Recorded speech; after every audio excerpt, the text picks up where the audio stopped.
Reddit by Reddit recap. What is a dirty business tactic that you know and everyone should be aware of? In Nova Scotia, Canada, severance pay is paid on the average of your last 30 days of pay. This means that some companies will actually reduce your hours to minimum your last month with them if they are going to lay you off. Happened to me wife. She worked for this company for 5 years. Worked 35 plus hours per week. Suddenly she wasn't getting shifts. Boom. Layoff notice. Happened to other folks too. Call the labor board. IDK about in Nova Scotia, but here in Ontario that's illegal. Even if she quit because she wasn't getting enough hours due to them reducing it, she'd still be entitled to pay. They cannot reduce your hours by more than a certain percent each week. Can't remember the percent, can tell you I have fought this and won. When I was in the process of moving into my current home, I transferred the title of my old home and land to my sister because she was buying it and moving in when I left. Within the next few weeks she started getting all the welcome to the neighborhood coupons and flyers.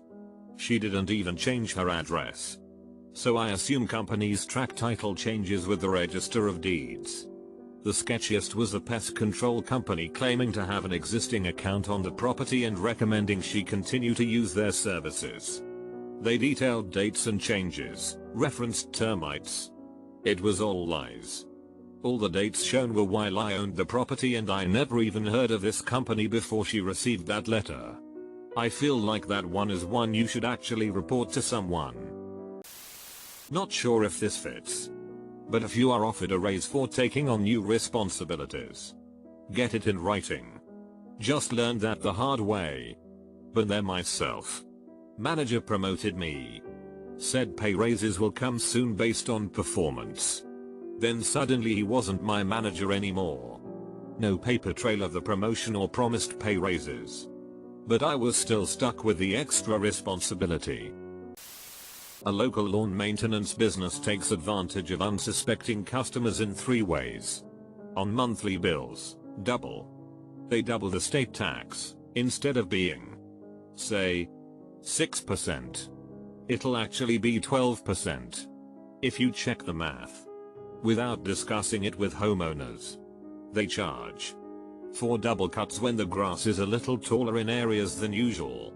So, if you had agreed to pay $50 per mowing, the monthly bill says $100 for each visit. They never ask, they just do it and charge double, in most cases. It's just a small patch of the yard that has taller grass. Not the entire thing. They are supposed to mow once per week. But without telling customers first. They start mowing every 5 days, which means they get to charge for more mowing visits per month than necessary. I had someone come and provide an estimate for weeds treatment. The guy didn't seem like he knew what he was talking about, so I declined any service. Their internet folks emailed me and asked if I wanted recurring service. I replied negative. Then about a month later I get a bill for $75 in the mail for lawn treatment. Hell to the no.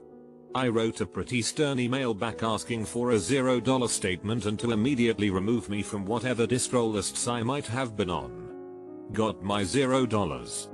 Haven't heard anything back. Worked in a family-owned pharmacy for a few years.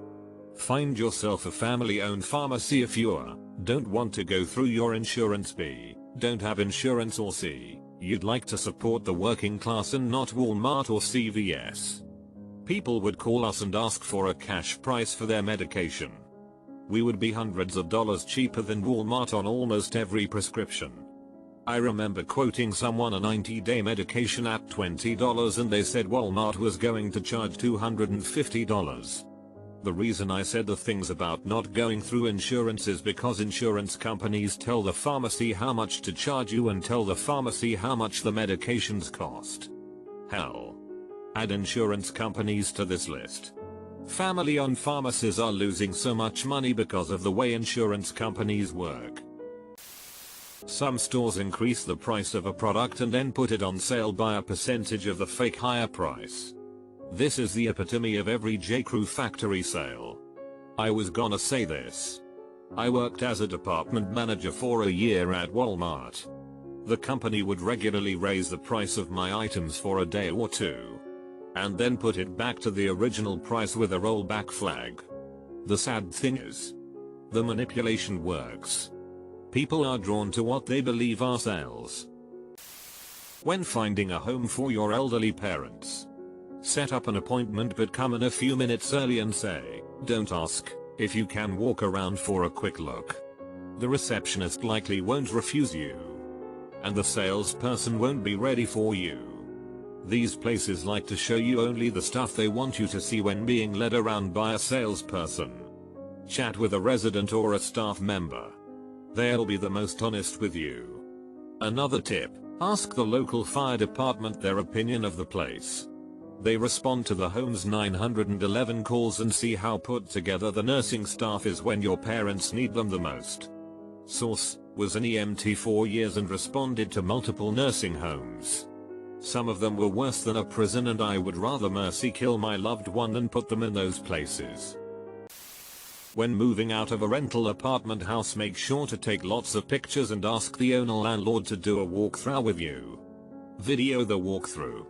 That way if they do not give you all your deposit back, you have something to take to court vs a he said which you generally lose. When you turn in cable internet equipment, make sure to get a full receipt showing what they took in and the date it was received. Scan this and email to a couple different email accounts. Comcast and others are bad about losing the equipment a couple years later, after you forget, and then billing you. Sire. Similarly, take pics of any existing damage to a rental as soon as you move in and email it to the landlord leasing office. I did this after a landlord told us he took the last tenant's entire security deposit for damage. To be fair, it sounded like the tenant really messed up. I took that as a flag and sent him a very detailed email of every hint of damage I could find. 12 months later, after we moved out, he emailed me to say he was going to deduct $100 from our security for damage. I reminded him of the email I sent him, and never heard from the guy again. Mattress stores that have the find it anywhere else for cheaper. You get your money back. Deal contract with the manufacturer to make the exact same model of bed, but with a model name specific to that store, so nobody can ever cash in on that deal. Best Buy does this as well to avoid price matching. You'll notice a B or something at the end of the product number, which makes it a different product. The three-tiered pricing approach, especially for things like roofing or basement waterproofing. The contractor starts with a ridiculously high-priced quote for way more stuff than you asked for, steps down to a more moderate quote of what you wanted with a few bells and whistles. Then the third quote is for what you requested. This gives you the illusion of choice and reduces sticker shock, because although your requested absolute minimum service is really expensive, it's only half the cost of their recommended repairs. Offering insurance on anything that does not have the potential to be financially debilitating. Want to insure your DVD rental? Go to hell. Want to insure your Lego set? Lady. If the Lego truck breaks, I'll just build it again.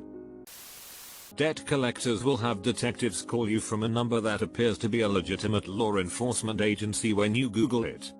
It's actually a spoofed caller ID using a legitimate agency's fax number. The detective will threaten arrest and throw around names of local judges.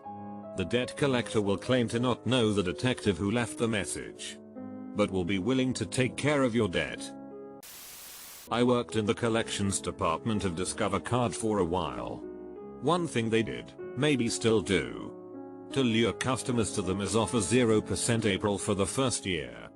People would jump on this and transfer all their debt onto their new Discover Card, and then the company would conveniently not send the first month's bill. In the fine print of the agreement, it states that if you miss even one payment in that first year, your April will jump to 29.95%. Half of my calls were to these new customers who would then proceed to throw a fit because they didn't ever get the bill. And I had to explain to them that it was their job to know when the bill was due, and sending one was just a courtesy extended by the company. I hated that job. It ate away at my soul. This happened to me with my student loans. Didn't get a bill until my university financial aid contacted me to inform me that I was in default. This was 6 months after I called the same office asking them to connect me with the company that I needed to pay. And them telling me not to worry. That company would contact me when it was time. Ruined my credit score since it was the only debt I had at the time. Every month and every 4 weeks sound similar, but are different. Paying every month gets you 12 payments a year. Every 4 weeks gets you 13. Yep. Gold's Gym changed their pricing structure a few years back to bill you $18 bi-weekly instead of $35 month. At a glance, it looked like a small $2 month increase. But in reality it was $2 month more. Plus 2 extra payments per year. I complained and they kept me on the previous plan, saying I was grandfathered in since I'd had a membership for like 5 years. If you're buying a used car and it's parked over a puddle, they don't want you to look underneath. We have many more clients interested in this limited offer. I've actually said, then why do you need me? In response to this a few times. Sometimes I get a stammering UHH. Well, YC. I'm trying to help you in response. But one time the dude just laughed and said, okay.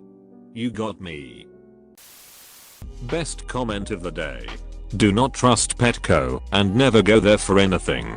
Someone who is close to me brought their dog to get a haircut, and when they got him back, he couldn't walk properly anymore. And when they tried to see the camera footage, they denied them because of a bullshit reason.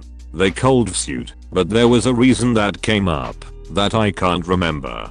But now their poor dog cannot fucking walk properly, or I don't think can walk anymore BC of a severe spinal injury that results from being dropped. And the thing about Petco selling toxic fake plants pisses me off more, plus the horrible conditions they put the reptiles, rodents, etc. through. So, TL, Doctor, Petco is a horrible fucking company that needs to be shut down as soon as possible.